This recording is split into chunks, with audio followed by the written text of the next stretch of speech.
Hi friends, welcome back once again.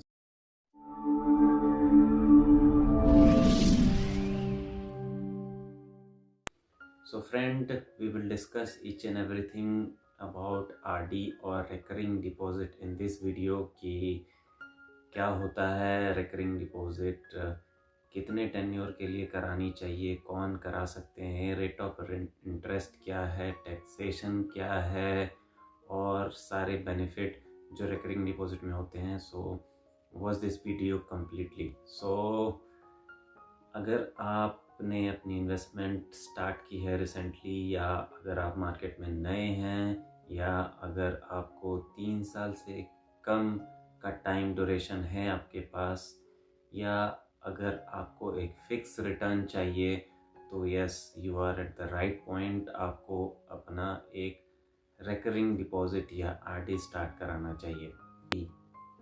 So RD is also often known as recurring deposit. So basically friend, recurring deposit is a kind of fixed investment strategy जिसमें कि आप regular interval पे एक small amount invest करते हो एक fix tenure के लिए, जो आपको ऑप्शन प्रोवाइड कराता है कि आप कंटिन्यूसली और पीरियोडिकली अपने इनकम के हिसाब से आप छोटे छोटे अमाउंट अपने टेन्योर के अकॉर्डिंग आप इन्वेस्ट कर सकते हैं. सो अगर हम लोग बात करें कि एलिजिबिलिटी क्या होती है रिकरिंग डिपॉजिट में इन्वेस्ट करने की, सो कोई भी माइनर अपने गार्जियन के साथ एक रिकरिंग डिपॉजिट ओपन करा सकता है. अगर मेजर की बात करें तो अगर आपकी एज 18 साल से ऊपर की है तो आप इजीली रिकरिंग डिपॉजिट कहीं भी पोस्ट ऑफिस में या बैंक में जाके ओपन करा सकते हैं. फ्रेंड, अगर हम लोग बात करें कि रिकरिंग डिपॉजिट में मिनिमम इन्वेस्टमेंट अमाउंट कितने से आप शुरू कर सकते हैं, तो बेसिकली आप रिकरिंग डिपॉजिट में 10 रुपये से आप इन्वेस्टमेंट स्टार्ट कर सकते हो मंथली, वीकली और क्वार्टरली बेसिस पे in post office. Whereas if you talk about the banks, तो बैंक्स में आप जनरली 100 रुपीज़ से रिकरिंग डिपॉजिट स्टार्ट कर सकते हो मंथली, क्वार्टरली और वीकली बेसिस पे. So basically in recurring deposit आपको इनिशियली एक स्पेसिफाइड रेट ऑफ इंटरेस्ट दिया जाता है और ये कंटिन्यूसली जब तक आप इन्वेस्ट करेंगे इस पर मिलता आपको रहता है. सो अगर जनरली बात करें रेट ऑफ इंटरेस्ट की, तो आज के डेट की अगर हम लोग बात करें तो 5.25% से लेके 6.5% तक आपको इंटरेस्ट रिकरिंग डिपॉजिट पे मिलता है. अगर आप सीनियर सिटीज़न हैं तो आपको 0.50% एडिशनल आपको रिकरिंग डिपॉजिट पे मिलेगा.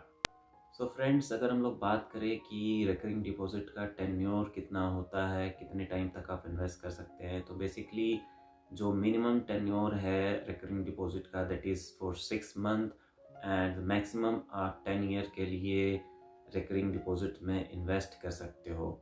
सो one thing is to note here कि आप जितने लंबे टाइम के लिए रिकरिंग डिपॉजिट में इन्वेस्ट करेंगे उतना ज़्यादा रेट ऑफ इंटरेस्ट आपको मिलेगा. सो ऑलवेज ट्राई कि जब भी आप रिकरिंग डिपॉजिट में इन्वेस्ट करें और आपके पास अगर टाइम ड्यूरेशन है तो आप लंबे टाइम के लिए रिकरिंग डिपॉजिट में इन्वेस्ट करें.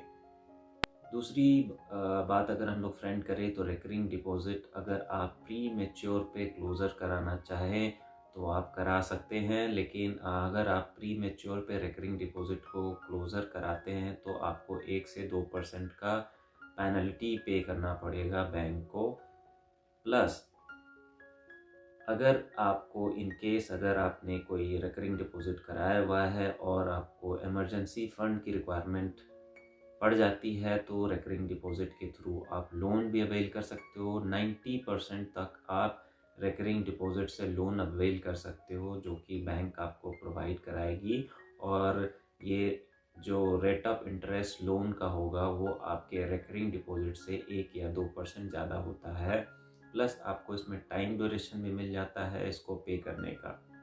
सो फ्रेंड, अगर हम लोग बात करें रिकरिंग डिपॉजिट की, तो it is one of the best investment tool.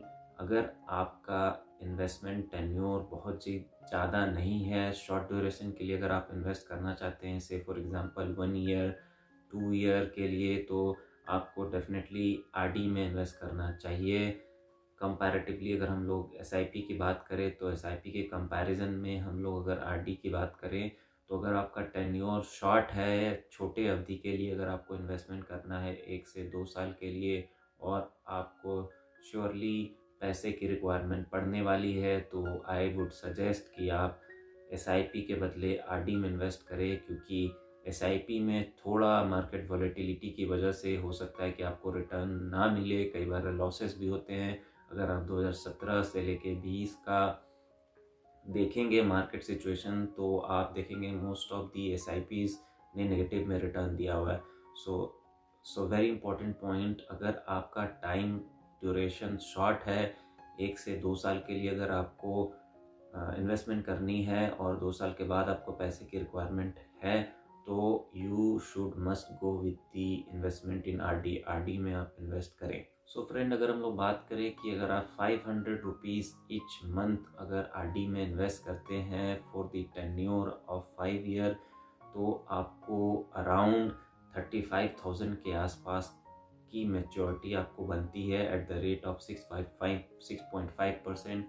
तो अगर आपने आरडी में 500 से मंथली अगर स्टार्ट किया और 500 करके हर महीने आप डिपॉजिट करते हो आरडी में, तो 5 साल के बाद आपको इस पर 35,000 रुपये मिलेंगे at the time of maturity, और इसमें आपको रेट ऑफ रिटर्न मैंने 6.5% लिया हुआ है।